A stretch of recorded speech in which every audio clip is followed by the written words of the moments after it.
오늘은 우리 어버이 주일로 이렇게 지키고요. 또 5월달 복이 머무는 가정 두 번째 시간 오늘 말씀 나누려고 합니다. 말씀 제목은 부모를 공경하는 가정, 부모를 공경하는 가정이라는 제목으로 말씀 나누도록 하겠습니다.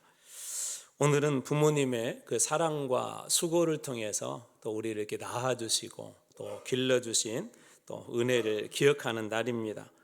그러나 이 예배가 오늘 한 절기에 그런 어떤 시간으로 예배로 또 지나가는 그런 시간이 아니라 말씀을 통해서 우리 가정을 다시 세워주시고 또 부모님의 사랑의 의미들을 다시 한번 되새기고 또 나가서 우리 믿음의 큰 은혜를 붙잡는 귀한 시간이 되시길 주님의 이름으로 축원합니다. 올 한 달 동안은 우리가 복이 머무는 가정이라는 주제를 가지고 말씀을 이렇게 나누고 있는데요. 우리 첫 번째 시간에는 신앙을 전수하는 가정, 복이 머무는 가정은 어떤 가정이냐? 신앙을 전수하는 가정이다 라고 하는 그런 은혜를 나누었습니다. 단순히 가정이라는 것은 우리가 모이는 공간, 또 구성원이 아니라 또 그 안에서만 그냥 살아내는 공간이 아니라 믿음이 흘러가는 그런 자리이기에 또 무엇보다도 부모님들의 그 기도, 또 믿음 생활, 이 모습들이 자녀들에게 흘러가고 또 세대에서 세대로 흘러가며 다음 세대로 이어지는 곳이 가정이기 때문에 우리 그 신앙을 전수하는 것들이 얼마나 중요한지, 또 신앙 전수가 하나님의 큰 복을 가져다 준다는 이야기들을 지난 시간에 나누었습니다. 오늘은 두 번째로 복이 머무는 가정은 어떤 가정일까라는 그 질문에 이렇게 답하고 싶습니다. 복이 머무는 가정은 부모를 공경하는 가정이다. 부모를 공경하는 가정이다. 그런데 여러분, 이 말씀 제목을 들었을 때 어떤 그런 감정으로 이렇게 다가오셨습니까? 우리 장로님 기도하실 때 그 기도의 그 내용들이 어떤 감정으로 여러분들에게 다가오셨습니까? 어떤 분에게는 오늘 이 날이 감사의 날이기도 하지만 어떤 분들에게는 오늘 이 날이 후회의 날이기도 하고요. 또 어떤 분들에게는 그리움의 날이기도 하지만 또 어떤 분들에게는 상처가 떠오르는 그런 날이기도 합니다. 그래서 단순히 우리가 어버이날, 어버이 주일을 이렇게 지킨다는 것은 부모님에게 잘 하세요라고 하는 그런 권면의 그 주관이 아니라 우리는 성경을 통하여서 부모를 공경한다는 게 어떤 의미가 있는지, 아니 성경 속에 훨씬 더 깊은 그런 의미들을 여러분들하고 나누려고 합니다. 성경이 말하는 부모 공경은 훨씬 더 깊은데요. 출애굽기 20장 12절 말씀입니다. 내 부모를 공경하라. 그리하면 내 하나님 여호와가 내게 준 땅에서 내 생명이 길리라. 공경하라는 명령이 나오고 그리하면, 그렇게 되면 이런 결과로 이어질 거인데, 하나님 여호와께서 우리에게 주신 그 땅에서 너희 생명이 길 것이다 라고 그렇게 이야기합니다. 그래서 성경에서 말하는 부모 공경 역시 아주 중요한 것이라는 우리가 알 수가 있고요. 명령으로 쓰였다는 것은 우리가 꼭 해야 될 일이라는 것도 알 수가 있고, 무엇보다도 성경이 말하는 부모 공경은 하나님이 세우신 질서를 믿음으로 받아들이고 또 하나님께 받은 그런 은혜를 가장 가까운 우리 자녀들에게, 가족들에게 흘려보내는 것이 부모 공경임을 오늘 말씀을 통해 우리가 한번 나누어 보려고 합니다. 자, 그렇다면 오늘 본문은 부모 공경을 우리에게 어떻게 명령하고 있는지 또 보여주는지 한번 살펴보려고 합니다. 첫 번째로 부모의 말을 귀하게 들으라는 거예요. 부모님의 말. 어떤 분들은 부모님이 돌아가신 분들도 계시겠지만 아마 이 중에는 여전히 이렇게 살아계신 분들이 많이 계신 줄로 알고 있습니다. 돌아가신 분들에게는 어떤 의미가 있는지, 또 오늘 우리에게는 어떤 의미를 주는지 한번 살펴볼 예정입니다. 먼저 23장 22절의 앞부분입니다. 너를 낳은 아비에게 청종하고. 여기 청종한다는 말은 우리 지난 시간에 신앙 전수하는 가정 그럴 때 들으라, 이스라엘아, 히브리어는 들으라가 먼저 나온다고 그랬잖아요. 쉐마하고 같은 단어입니다. 이 말은 단순히 그냥 어떤 귀로 듣는다는 그런 의미만 있는 것이 아니라 마음을 기울여서 집중해서 공손한 태도로 듣는다는 그런 의미도 이 청종한다는 그 속에 들어 있습니다. 그러나 여기서 우리 한 가지 좀 주의해야 될 것이 있어요. 어떤 거냐면 부모의 말에 무조건 다 동의한다는 의미는 아닙니다. 청종한다는 게 부모님의 말씀에 다 동의하는 건 아니라는 거예요. 부모님의 말이 언제나 다 맞다라고 해서 그것에 동의한다는 그런 의미가 아닙니다. 세대가 다르고요, 또 생각이 다르고 가치관이 다르고 틀린 게 아니라 다른 것들이 우리들에게 있을 수 있죠. 그렇다고 생각이 다르다고 해서 오늘 말씀해 주는 의미는 그거예요. 생각이 다르다고 해서 태도까지 무례, 예의가 없어서는 안 된다라는 의미가 이 말씀 속에 들어 있습니다. 그래서 성경은 이렇게 얘기하지 않죠. 부모님들의 말이 늘 옳다, 부모님의 말이 항상 옳다라고 이야기하지 않습니다. 그러나 성경은 또 이렇게 이야기합니다. 그렇지만 항상 옳지 않더라도 너희의 가치관과 충돌된다 할지라도 부모를 함부로 대해서는 안 된다, 무례해서는 안 된다라고 그렇게 이야기해 줍니다. 종종 저도 어렸을 때 그런 적이 있는데 부모님들이 반복해서 막 하는 그런 얘기가 있었어요. 막 그러면 짜증이 납니다. 저한테도 저희 부모님이 늘 야, 좋은 친구 사귀어라, 친구들하고 놀 때 싸우지 말아라, 매일매일. 저는 싸우는 스타일이 아닌데도요 늘 그런 얘기를 해요. 막 그런 잔소리처럼 이렇게 들려올 때가 있습니다.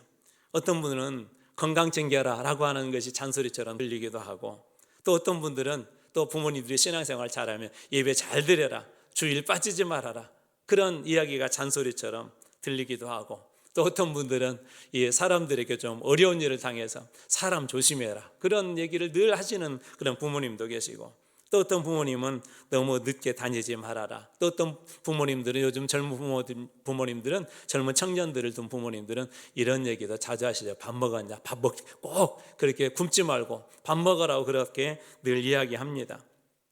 같은 말이 반복되면 귀찮게 들릴 수도 있죠. 하지만 시간이 되면 알게 되는 것들이 있는데요, 그것이 잔소리가 아니라 부모님의 사랑이었다는 것을 우리는 알게 됩니다. 그래서 많은 자녀들이 나중에 이렇게 후회하죠. 부모님이 살아계실 때는 그 말이 부담스럽기도 하고 그 말에 반항을 해서 잔소리 좀 그만하라고 그렇게 얘기해 놓고, 막상 이 곁에 부모님이 계시지 않으면 그러한 잔소리조차도 그리울 때가 있고, 그러한 잔소리가 그냥 잔소리가 아니라 나를 향한 부모님의 사랑이었다는 것을 깨닫게 됩니다. 그래서 많은 분들이 부모님을 보내고 나서 후회하기도 하죠. 무엇보다도 우리 주님은 이 부모님을 공경하는 일에 본이 되셨습니다. 누가복음 2장 51절에 이렇게 말씀하고 계시는데요, 예수께서 함께 내려가사 나사렛에 이르러 순종하여 받드시더라. 예수님의 어린 시절의 그 모습 중에 부모님을 어떻게 대했는지 알 수 있는 본문인데요, 나사렛에 이르러 예수님께서도 그 부모님을 순종하여 받드셨대요. 예수님은 어떤 분이시죠? 하나님의 아들이십니다. 예수님은 어떤 분이시죠? 지혜가 아주 크신 분이십니다. 예수님은 어떤 분이시죠? 육신의 부모보다도 세상적으로 오면 하나님이시기 때문에 높은 분이십니다. 그런데도 육신의 부모 아래서 예수님은 순종하셨다라고 그렇게 이야기합니다. 이것이 보여주는 놀라운 그림이 하나가 있는데요, 부모 공경이 단순한 인간의 그 예절이 아니라 하나님이 세우신 질서에 순종하는 거라는 거예요. 단순히 인간적인 어떤 예절이 아니라 하나님이 세우신 질서, 그 말씀에 순종하는 것이 바로 부모 공경이라는 것이죠. 부모 공경은 거창한 일에서 시작되지 않습니다. 작은 태도에서도 시작되죠. 아까 잔소리 같은 얘기를 들으면 우리는 중간에 큰 소리를 치기도 하죠. 그만하시라고 하지만 부모님의 말을 끝까지 들어드리는 거, 말씀하실 때 끊지 않는 거, 대답하기 전에 때로는 내 마음속에 분노가 그렇게 끌어올라도 한숨 고르는 것, 또 이렇게 이야기해도 좋을 것 같습니다. 걱정해 주셔서 감사하다고, 제가 잘 생각해 보겠다고 이런 공손히 대답하는 것, 이런 작은 태도들 속에는 무엇이 담겨 있냐면 공경이라는 것들이 이렇게 담겨 있죠.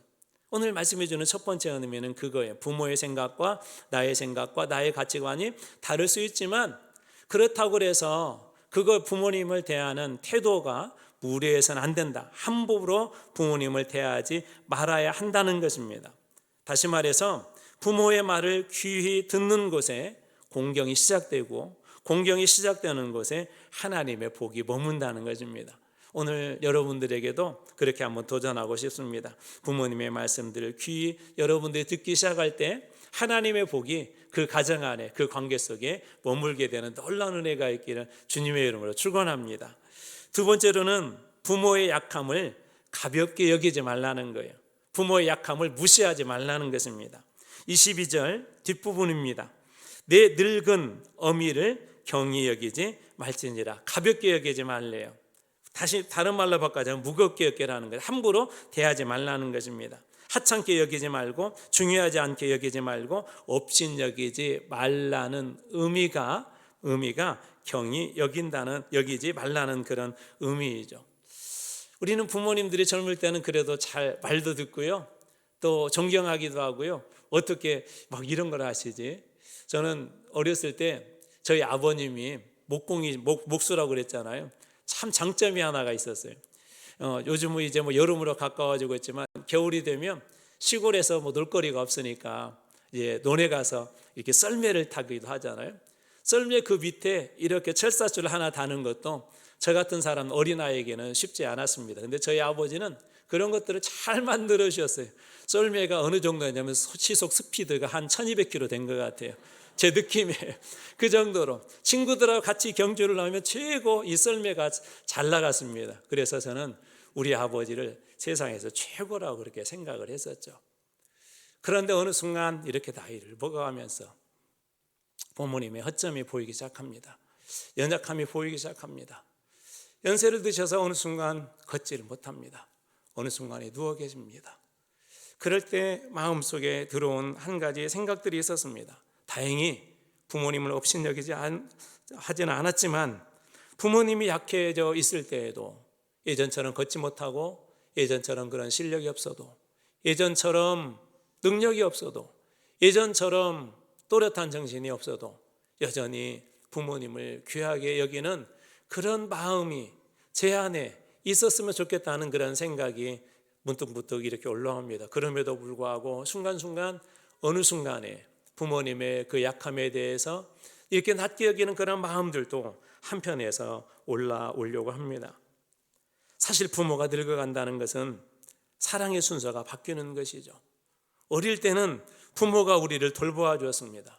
저도 그런 기억이 있는데 너무나도 아파가지고 밤새 예전에는 응급실 갈 일이 그렇게 간다는 게 쉽지가 않았습니다. 시골에서 산다는 건 더욱더 어려웠죠. 너무나도 열이 올라가지고 밤새 끙끙할 때 곁에서 한숨도 못 주무시는 어머니의 모습이 여전히 저에게 선합니다. 밤새 그렇게 지켜주셨죠. 우리가 넘어질 때 와서 붙들어 주셨고 아플 때 병원을 데려가 주었고 아무것도 할 수 없을 때 먹여주셨고 약을 먹기를 참 힘들어했어요. 특별히 마이신 같은 그런 약을 먹는다는 게 참으로도 고통스러웠습니다. 막 너무나 쓰기 때문에. 그런데도 그때 그거에 대해서 아무런 말씀도 안 하고 제가 빵을 좋아했거든요. 가서 찐빵을 사가지고 그 안에다가 몰래 약을 넣습니다. 그렇게 해서라도 자식을 어떻게든지 건강하게 또 살리고 키우려고 했던 게 부모님의 마음이셨죠. 그런데 어느 순간 우리들 안에 그런 것들이 바뀌고 말았습니다. 이 말씀을 들을 때 어떤 분들은 마음이 무거울 수도 있습니다. 우리 부모님과 관계는 저는 단순하지 않아요. 저희 부모님하고 아직도 어색하고 다투기도 하고 저는 부모님 때문에 상처가 있습니다. 저는 공경하고 싶어도 그렇게 할 마음이 생기지 않습니다라고 그렇게 이야기합니다. 그럴 수 있습니다. 성경은 부모 공경을 말할 때 부모의 모든 잘못을 정당화하라고 말하지 않아요. 부모를 공경한다 그럴 때 부모님의 그 잘못을 정당화하게 받아들이라고 이야기하지 않는다는 거예요. 상처를 없었던 일처럼 덮으라고 말씀하지도 않습니다. 성경은 다만 진리를 버리지 말라고 우리들에게 그렇게 이야기합니다. 오늘 우리가 읽었던 말씀에도 그렇게 우리들에게 교훈하고 있는데요. 23절입니다. 진리를 사되 팔지는 말며 지혜와 훈계와 명철도 그리할지니라. 이 말씀 우리들에게 중요한 균형을 일깨워주죠. 진리는 어떻게 하라고요? 팔지 말아라. 부모의 생각이 다를 수 있고 부모의 잘못된 것들이 있다 할지라도 진리에 대해서는 팔지 말고 태도는 끝까지 공손해야 된다는 거예요. 믿음에 대해서는 단호하게 지키되 무시하거나 업신여기지 말라는 것입니다. 이런 일들이 우리들에게 있을 수 있죠. 부모님은 타종교를 가지고 있고 나는 예수를 이렇게 믿는데 부모님들이 예수 믿는 것에 대해서 이렇게 반대할 수가 있어요. 그러나 그럴 때 믿음에 대해서 진리에 대해서는 팔지 않고 단호하게 지키되 그렇다고 해서 그런 상황에서 부모를 경멸한다거나 모욕적으로 나가서는 안 된다는 것입니다. 세상에서는 강한 사람들을 원하죠. 세상에서는 약해지게 되면 실력이 없어지게 되면 더 이상 쓸모가 없어지게 되면 다 버립니다. 잘 나갈 때는 가까이 하고 힘이 있을 때는 높여줍니다. 그러나 복음과 성경은 우리들에게 그렇게 가르쳐주지 않습니다. 성경은 오히려 약해진 부모를 더 귀하게 여기는 그런 가정을 복된 가정이라고 그렇게 말씀합니다. 오늘 반복되는 말씀 속에서도 부모님들이 끊임없이 우리들에게 반복하는 그런 말씀 속에서도 짜증내지 않은 것, 몸이 약해진 부모를 살피는 것, 예전보다도 더 부드러운 그런 태도로 이렇게 대하는 것, 바로 그런 것들을 하나님께서는 믿음이고 그리스도인들의 삶이다라고 그렇게 이야기합니다. 여러분들은 어떻게 부모님을 대했습니까? 대하고 계십니까?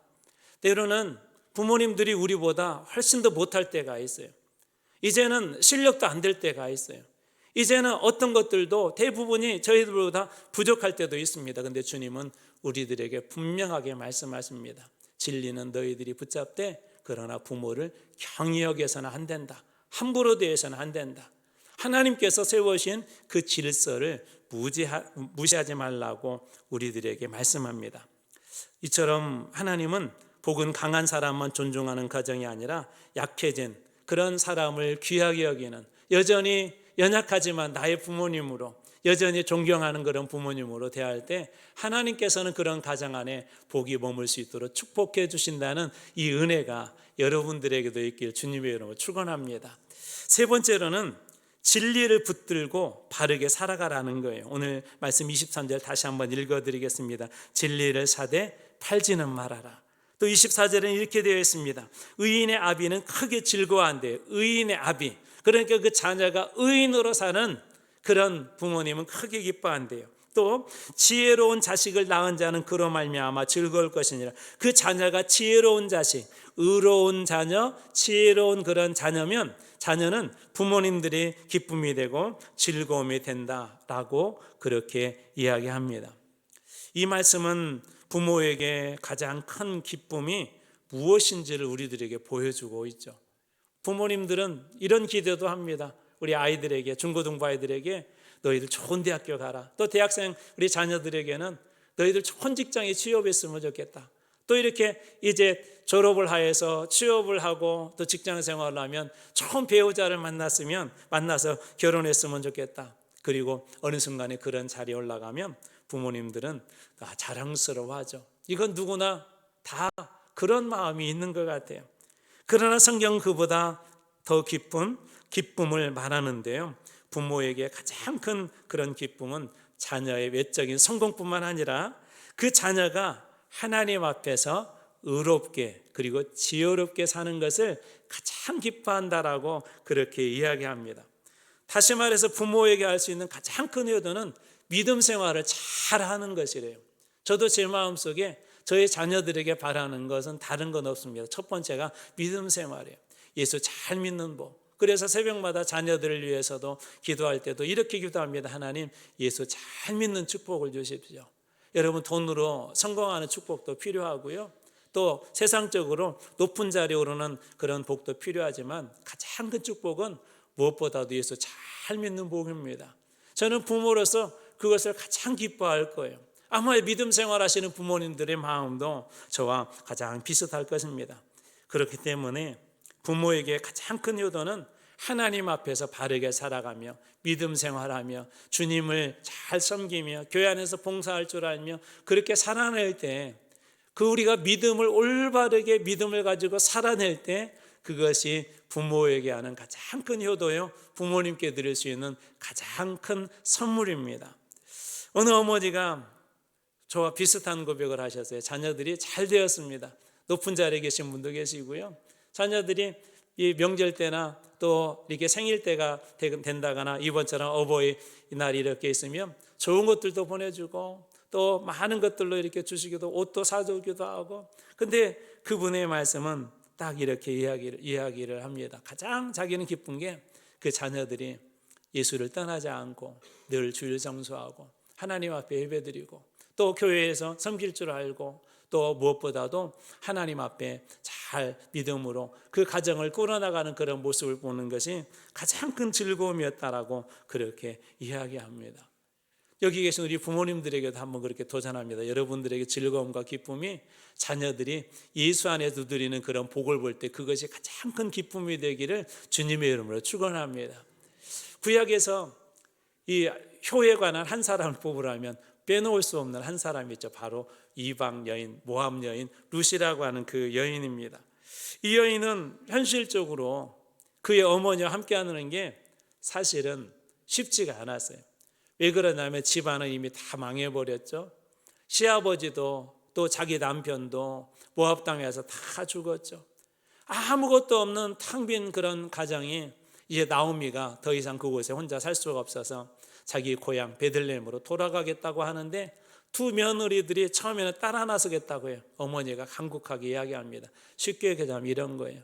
너희들 아직도 젊은데 나 따라오면 고생한다. 여기서 좋은 사람 다시 만나서 결혼해서 좋은 가정이라 나는 그게 좋다라고 그렇게 이야기를 합니다. 오르발은 그 이야기를 듣고 모압 땅에 남기로 합니다. 그리고 이제 이 룻은 이렇게 이야기합니다. 어머니, 저는 그럴 수 없습니다. 우리가 잘 아는 성경 말씀을 통해서 그의 고백을 한번 들어보겠습니다. 룻기서 1장 16절입니다. 룻이 이르되 내게 어머니를 떠나며 어머니를 따르지 말고 돌아가라 강권하지 마옵소서.